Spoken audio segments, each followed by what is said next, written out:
Hi friends, ബൂനി അനലിറ്റിക്സിന്റെ പുതിയൊരു വീഡിയോയിലേക്ക് നിങ്ങൾക്ക് എല്ലാവർക്കും സ്വാഗതം. ഇന്ന് നമ്മൾ ഇവിടെ ഫംഗ്ഷന്റെ കുറച്ചും കൂടി അഡ്വാൻസ് ആയിട്ട് കാര്യങ്ങളൊക്കെ ഒന്ന് നമുക്ക് നോക്കാം. ഓക്കെ, ഫസ്റ്റ് നമ്മൾ ഓൾറെഡി ഫംഗ്ഷൻ എങ്ങനെ ഡിഫൈൻ ചെയ്യാന്നൊക്കെ നമ്മൾ പഠിച്ച് ഡെഫ് എന്ന് കൊടുത്തിട്ട് ഫംഗ്ഷൻ നെയിം കൊടുക്കും. ഇവിടെ നമുക്കൊരു ഫംഗ്ഷൻ നെയിം ഗ്രീറ്റ് കൊടുക്കും. ഓക്കെ, ഗ്രീറ്റ് ഞാനിവിടെ എന്താ കൊടുക്കുന്നു, നെയിം കൊടുക്കുന്നു, അതേപോലെ തന്നെ ഏജ് കൊടുക്കും, എന്നിട്ട് ഡബിൾ കോട്ട് കൊടുക്കും. ദെൻ സോറി, നെയിം ഏജ് കൊടുത്തിട്ട് ഒരു കോളം കൊടുക്കും. ദെൻ നമ്മൾ എന്താണ് നമുക്ക് പ്രിന്റ് ചെയ്യേണ്ട കാര്യം ഇവിടെ കൊടുക്കാം. ഓക്കെ,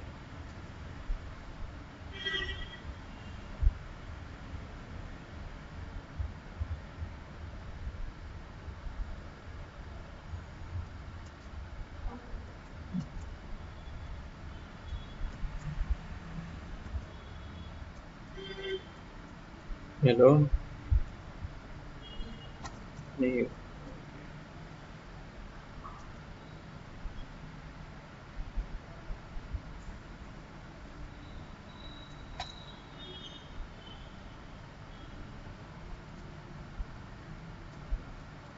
യുവർ ഏജ് ഈസ്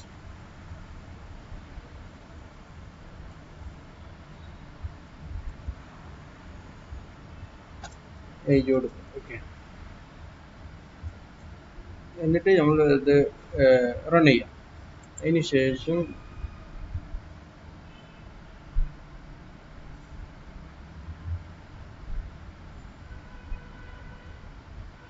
ഇനി നമ്മൾ എന്താ ഇതിനെ ഗ്രീറ്റ് എന്നുള്ള ഫംഗ്ഷനെ കോൾ ചെയ്യാം.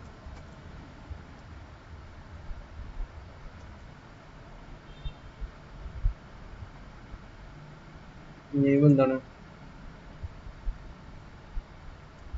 ഞാൻ ഡബിൾ കോട്ടിൽ ജോൺ കൊടുക്കുന്നു, ഏജ് 25. ഓക്കെ, ദെൻ ഞാൻ റൺ ചെയ്യുന്നു. അപ്പോൾ hello John, your age is 25. ഇതേ രീതിയിൽ നമുക്ക് പ്രിന്റ് ചെയ്ത് കിട്ടി. ഓക്കെ, അപ്പോൾ ഇതിനെയാണ് ഈ ഒരു സംഭവം. ഇപ്പോൾ ഇതിൽ നമ്മൾ ഈ ആർഗ്യുമെന്റിൽ നെയിമും ഏജും കൊടുത്തു. ഇതിപ്പോൾ ഞാൻ തിരിച്ചൊന്ന് കൊടുത്തു, നമുക്ക് നോക്കാം എന്താ ആവുമല്ലോ.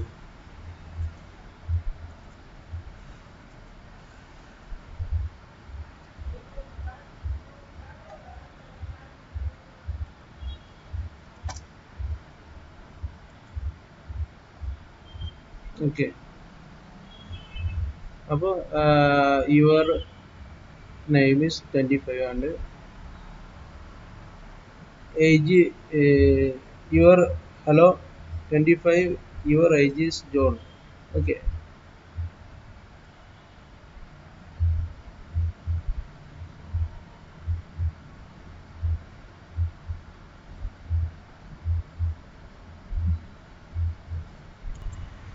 ഇപ്പോൾ ഇതിൽ നമ്മൾ ഇത് അങ്ങോട്ടും ഇങ്ങോട്ടും മാറ്റി കൊടുത്തപ്പോൾ എന്തായി, ഈ hello 25 your age is John എന്നുള്ള രീതിയിൽ വന്നു.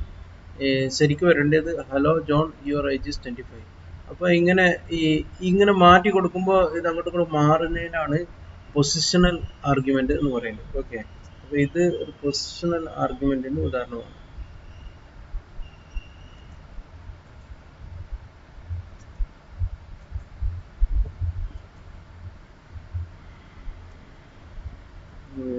പൊസിഷണൽ ആർഗ്യുമെന്റ്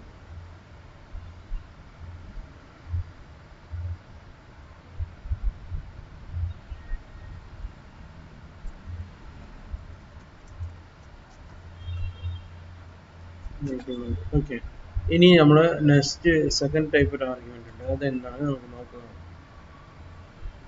അപ്പോൾ ഞാൻ ഇവിടെ ഗ്രീറ്റ്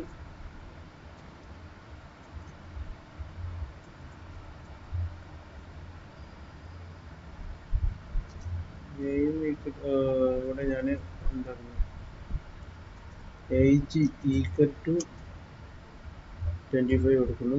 അതേപോലെ നെയിം ഈക്വൽ ടു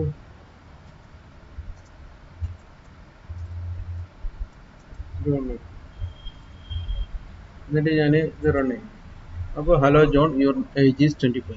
ഇപ്പോൾ ഇതിനെയാണ് ഈ ടൈപ്പ് ആർഗ്യുമെൻറ്റിനാണ് ഇവിടെ ഇപ്പോൾ നമ്മൾ നേരത്തെ ഇവിടെ ഇതിൻ്റെ മുകളിൽ ഗ്രീറ്റ് 25 കൊടുത്തുമ്പോൾ 25 തന്നെ ഇവിടെ ഹലോ എന്നുള്ളടത്ത് നെയിമിൻ്റെ അടുത്ത് വന്നു, ജോൺ എന്നുള്ളത് ഏജിൻ്റെ അടുത്തേക്ക് മാറി. എന്നാൽ ഇവിടെ ആണെങ്കിലോ ഏജ് ഈസ് 25. ഇതിൻ്റെ ഓർഡർ നമ്മൾ തെറ്റിച്ചിട്ട് തന്നെ കൊടുത്തത്. ഡെഫിനിഷൻ ചെയ്ത് നെയിമാണ് ആദ്യം വരുന്നത്, ഏജ് രണ്ടാമതാണ്. എന്നാലും നമ്മളിവിടെ ഓർഡർ തെറ്റിച്ച് ഏജ് ആദ്യം കൊടുത്തു, നെയിം രണ്ടാമത് കൊടുത്തു. ഓക്കെ, നെയിം എന്ന് പറഞ്ഞിട്ട് ഈ ആർഗ്യുമെൻ്റ് സെയിം ആർഗ്യുമെൻ്റ് എടുത്തിട്ട് കൊടുത്തു. പക്ഷെ അതിൻ്റെ ഔട്ട്പുട്ട് വന്നത് എങ്ങനെ? ഹലോ ജോൺ, ഇത് ജോൺ എന്നുള്ളത് ആദ്യം വന്നു, ഏജ് രണ്ടാമത് വന്നു. അപ്പോൾ ഇങ്ങനത്തെ ഈ ടൈപ്പ് ആർഗ്യുമെൻറ്റിനാണ് പറയുന്നത് keyword argument.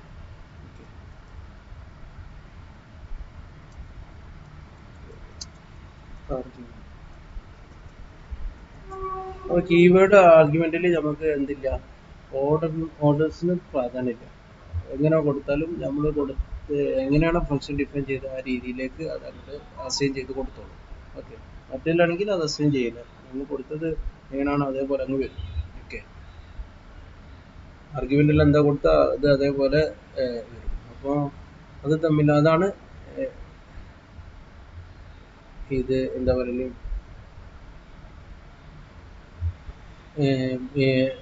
Keyword argument, positional argument. പിന്നെ നമുക്ക് ഇത് രണ്ടും ഒരു ഡൗട്ട് ഉണ്ടാവും, ഇത് രണ്ടും മിക്സ് ചെയ്യാൻ പറ്റുമെന്ന്. മിക്സ് ചെയ്തും ചെയ്യാം. ഓക്കെ,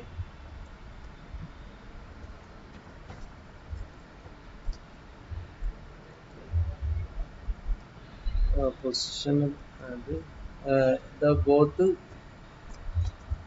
argument may മിക്സ് ചെയ്തിട്ട് നമുക്ക് കൊടുക്കാം. ഓക്കെ, അതിൻ്റെ ഒരു എക്സാമ്പിൾ നോക്കാം.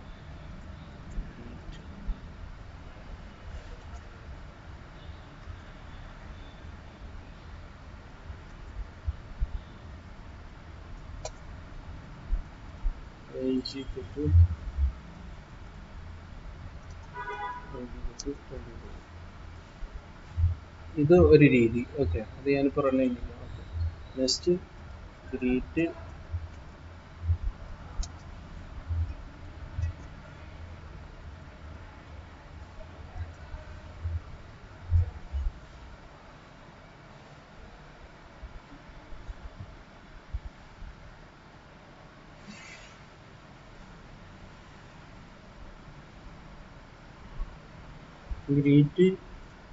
name equal to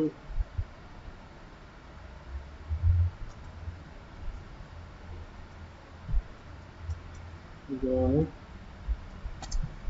25. അങ്ങനെ രണ്ടും ഞാൻ കൊടുത്തു. ഓക്കെ, ഇനി നമുക്ക് ഇതൊന്ന് റൺ ചെയ്ത് നോക്കാം. അപ്പോൾ hello John your age is 25. അപ്പോൾ ഇവിടെ ഇത് കറക്റ്റായിട്ട് വന്നു. ഇനി ഇതൊന്ന് റൺ ചെയ്ത് നോക്കാം. Okay, position argument follow the keyword argument. അപ്പോൾ ഇത് തെറ്റിപ്പോയി. എന്തുകൊണ്ടാന്ന് വെച്ചാൽ നെയിം എന്നുള്ളത് എന്താണ്, കീവേഡ് ആർഗ്യുമെന്റ് ആണ്. കീവേഡ് ആർഗ്യുമെന്റ് എപ്പോഴും പൊസിഷൻ ആർഗ്യുമെന്റ് വന്നിട്ടേ വരാൻ പറ്റുള്ളൂ. ഓക്കെ, ഇവിടെ എന്താണ്, ജോൺ എന്നുള്ളത് പൊസിഷൻ ആർഗ്യുമെന്റ്, അത് കഴിഞ്ഞിട്ടാണ് ഏജ് വന്നത്. അപ്പോൾ ഇത് ഓക്കെ. എന്നാലും ഇവിടെ നേരെ തിരിച്ചാണ് കൊടുത്തത്. നെയിം കീവേഡ് ആർഗ്യുമെന്റ് എടുത്ത് ഫസ്റ്റ് കൊടുത്തു, പിന്നെ പൊസിഷൻ ആർഗ്യുമെന്റ്. അപ്പോൾ അങ്ങനെ ആകുമ്പോൾ ഇതെന്താവും, എറർ വരും. ഇതെല്ലാവർക്കും മനസ്സിലായെന്ന് വിചാരിക്കും. ഇനി നമ്മൾ നോക്കാൻ പോകുന്നത് ഡിഫോൾട്ട് ആർഗ്യുമെന്റ് ആണ്.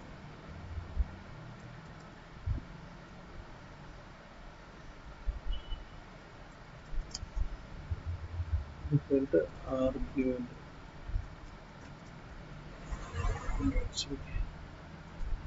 അപ്പോൾ അതെങ്ങനെയാ നോക്കാം. അപ്പോൾ അതിന് വേണ്ടിയിട്ട് ഞാൻ ഒരു ഫംഗ്ഷൻ ക്രിയേറ്റ് ചെയ്യാണ്. ഓക്കെ, സിമ്പിൾ ഇൻട്രസ്റ്റ് എന്നുള്ള ഒരു ഫംഗ്ഷൻ ഞാനിവിടെ ക്രിയേറ്റ് ചെയ്യും. ഫംഗ്ഷൻ ക്രിയേറ്റ് ചെയ്താൽ നമുക്കറിയാം ഡെഫ് സിമ്പിൾ ഇൻട്രസ്റ്റ്.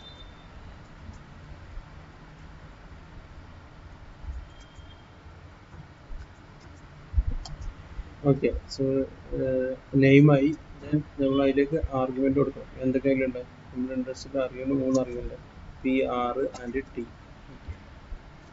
എന്നിട്ട് then interest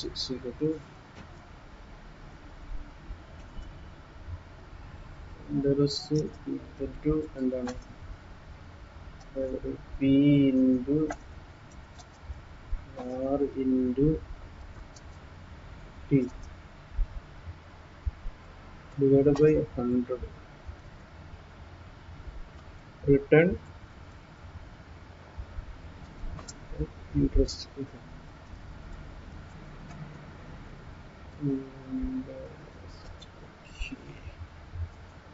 ഇതാണ് ഫംഗ്ഷൻ. ഇനി ഇതിലേക്ക് നമ്മൾ ഫംഗ്ഷൻ കോൾ ചെയ്യാം. സിമ്പിൾ ഇൻട്രസ്റ്റ് ഇതില് ഇവിടെ എന്താ ചെയ്യുന്നതെന്ന് വെച്ചാൽ ഈ ടി എന്നുള്ളത് ഞാൻ ഡിഫോൾട്ട് ആയിട്ട് എന്താ കൊടുക്കുന്നത്, ഒരു 10 വാല്യൂ കൊടുക്കും. ഓക്കെ, റൺ ചെയ്യും. പിന്നെ സിമ്പിൾ കോൾ ചെയ്യാണ് സിമ്പിൾ ഇൻട്രസ്റ്റ്. ഇതിൽ ഞാൻ 1000 പി കൊടുക്കും.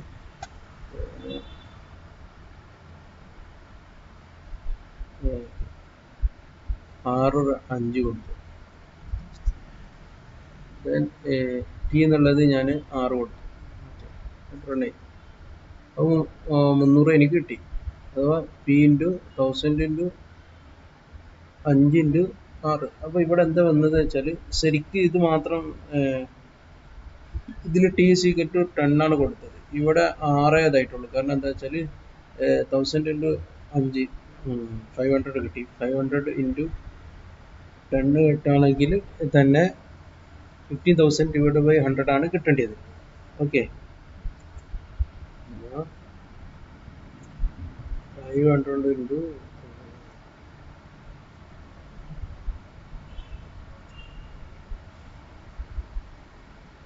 1000 into 5 into 10 50,000. Okay, divide by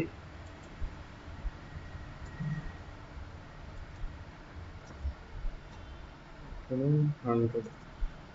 ശരിക്ക് ഇതായിരുന്നു ആൻസർ വരേണ്ടത്. അഥവാ 5,000 ആണ് ആൻസർ വന്നത്. പക്ഷെ ഇവിടെ നമുക്ക് 300 കിട്ടിയിട്ടുള്ളൂ. അതെങ്ങനെ വന്നതെന്ന് വെച്ചാൽ ഇവിടെ ടിക്ക് ഡിഫോൾട്ട് ആയിട്ട് നമ്മൾ 10 കൊടുത്തിരുന്നു. പക്ഷേ ഡിഫോൾട്ട് ആർഗ്യുമെന്റിൽ നമ്മൾ വേറെ പുതിയൊരു ആർഗ്യുമെന്റ് പാസ് ചെയ്യുമ്പോൾ ആ ഡിഫോൾട്ട് ആർഗ്യുമെന്റിന് വേറൊരു വാല്യൂ കൊടുത്താൽ അത് ഓവർ റൈറ്റ് ചെയ്യും. അപ്പോൾ ഇതിന്റെ ഔട്ട്പുട്ടാണ് ഇവിടെ കിട്ടിയത്. അതാണോ നമുക്ക് ചെക്ക് ചെയ്താൽ മതി.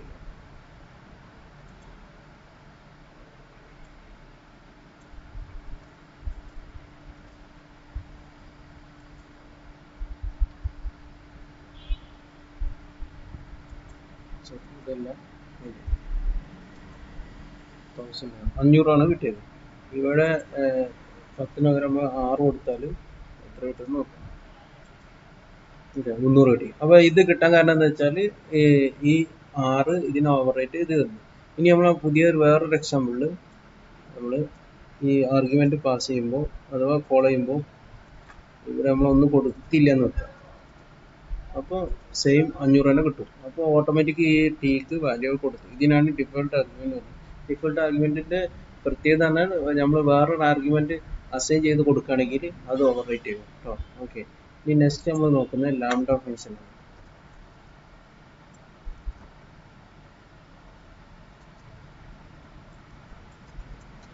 ഈ ലാംഡ ഫംഗ്ഷൻ സെയിം ആസ് നമ്മളെ സാധാ നോർമൽ ഫംഗ്ഷൻ പോലെ തന്നെ. പക്ഷെ ഇതിന്റെ പ്രത്യേകത എന്ന് വെച്ചാൽ ഒരു സിംഗിൾ ലൈനിൽ നമുക്ക് ഫംഗ്ഷൻ ചെയ്താൽ പറ്റും. ഉദാഹരണത്തിൽ ഇപ്പൊ നമ്മൾ ഇവിടെ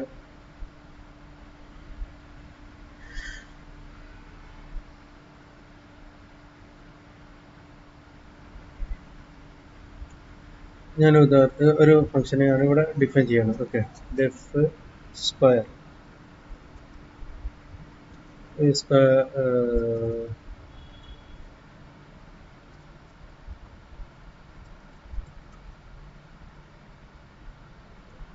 കൊടുക്കുകയാണെങ്കിൽ നമുക്ക് അതിലേക്ക് എന്താണ് ഒരു എക്സ് കൊടുക്കണം. ദെൻ ഡബിൾ കോട്ട് കൊടുക്കണം. ദെൻ എന്താക്കണം, റിട്ടേൺ ചെയ്യണം അല്ലേ. X square.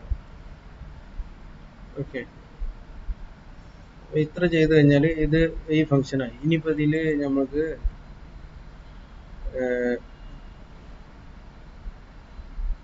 ഇതൊന്ന് റൺ ചെയ്ത് നോക്കാം. സ്ക്വയർ ഒരു വാല്യൂല് കൊടുത്ത് ഒരു 3 കൊടുക്കും.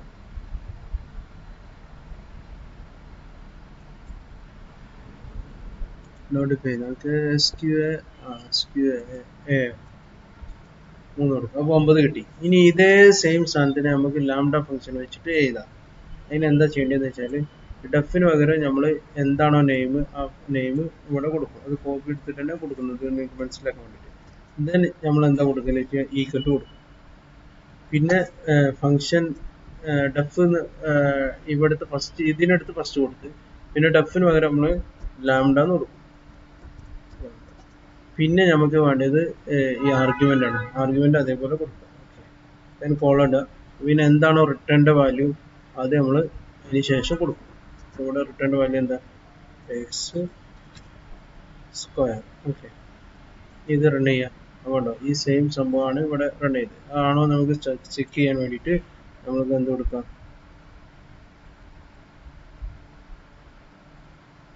ഇതില്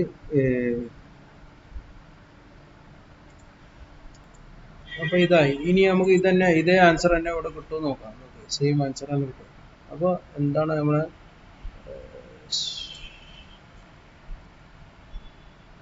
ആ നെയിം കൊടുക്കുക, പിന്നെ എത്രയാണോ വാല്യൂ അത് കൊടുക്കുക. അപ്പോൾ നേരത്തോടെ 3 കൊടുത്ത് 3 കൊടുത്തു. അപ്പോൾ 9. അപ്പോൾ ഇതേ രീതിയിൽ ഒരൊറ്റ ഈ ഒരു സംഭവത്തിന് ഇതിൽ നമ്മൾ ഡെഫ് ഒഴിവാക്കി, അതേപോലെ റിട്ടേൺ ഒഴിവാക്കി, ബാക്കിയെല്ലാം ഇതിൽ വന്നിട്ടുണ്ട്. അപ്പോൾ ഇങ്ങനെ ഒറ്റ ലൈനിൽ എഴുതാൻ വേണ്ടിയിട്ടാണ് സ്ക്വയർ ഫംഗ്ഷൻ നമ്മൾ യൂസ് ചെയ്യുന്നത്. ഇത് കൂടുതൽ യൂസ് ചെയ്ത് വെരി ഇമ്പോർട്ടൻ്റ് ആണ്. നമ്മൾ ഡാറ്റ അനാലിസിസിൽ നമ്മൾ മാപ്പ്, ഫിൽട്ടർ, അതേപോലത്തെ സ്റ്റോർഡ് ഫംഗ്ഷൻ ഇതിലൊക്കെ നമ്മൾ ഇത് യൂസ് ചെയ്തേക്കാം. അപ്പോൾ അത് മുന്നോട്ടുള്ള ക്ലാസ്സുകളിൽ നമുക്ക് മനസ്സിലാക്കാം. ഓക്കെ, അപ്പോൾ ഇത്ര കാര്യങ്ങളാണ് എനിക്കിവിടെ പറയാനുള്ളത്. അപ്പോൾ ഈ ക്ലാസ് എല്ലാവർക്കും ഇഷ്ടപ്പെട്ടെന്ന് വിചാരിക്കുന്നു. അപ്പോൾ പുതിയൊരു വീഡിയോ ആയി വരുമ്പോഴേക്കും എല്ലാവർക്കും നന്ദി.